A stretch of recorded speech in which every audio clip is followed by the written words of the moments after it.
So mga par, ayon nga po sa angas ng Pinas, General Casimero, matapos mag-viral ang potensyal na bakbakan nito kontra kay Ortiz, kung saan mga idol pinabulaanan nito ni Casimero at sinabing hindi daw siya lumalaban sa mga pipitsugin na fighters sa kanyang dibisyon, kung saan sa halip mga boss, nagbigay si Cuadro Alas ng 3 fighter na gusto talaga nito makalaban sa taong 2025. Una nga sa listahan ni Casimero dito mga idol, walang iba kundi ang kakapanalo lamang ni si Murodjon Akhmadaliev, pangalawa naman dito ang 2 division champion na si Luis Nery, at matik mga idol ang pangatlo sa listahan ni Alas, ang Japanese monster Naoya Inoue. Pero sa ngayon naamin na ni Casimero na baka hindi na daw mangyari ang laban nila ni Inoue dahil tuluyan na daw talaga natakot sa kanya si Inoue sa bakbakan. Ilang taon na daw kasi nito hinahamon, wala pa rin palag si Inoue. Gusto lang daw talaga lumaban ni Cuadro Alas sa mga sinasabing malakas sa kanyang dibisyon, at para sa kanya si Akhmadaliev, Luis Nery, at si Inoue lang daw ang malakas sa 122 pounds. Gusto patunayan ni Casimero mga idol na totoo talaga ang kanyang sinasabi sa social media at sa kanyang mga vlog na siya talaga ang tunay na pinakamalakas sa super bantamweight. Gusto nito ipakita kung paano daw nito pabagsakin ng 3 malakas na boxer na to sa bakbakan. Kaya abangan natin to mga idol, kung kaya ba talaga ni Casimero na panindigan ng kanyang mga sinabi na siya talaga ang pinakamalakas sa lahat kapag nakalaban nito ang isa sa mga 3 boxer na kanyang binanggit.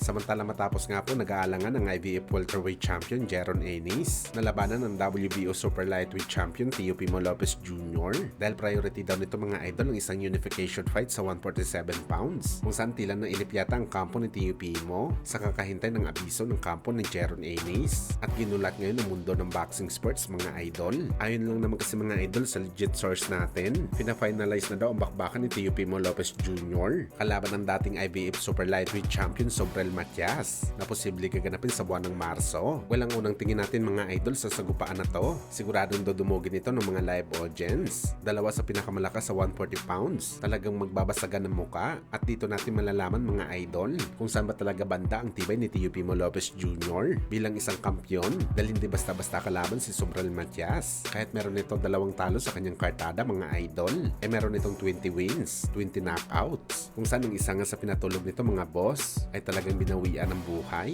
Kaya napakagandang bakbakan to mga idol kapag nangyari.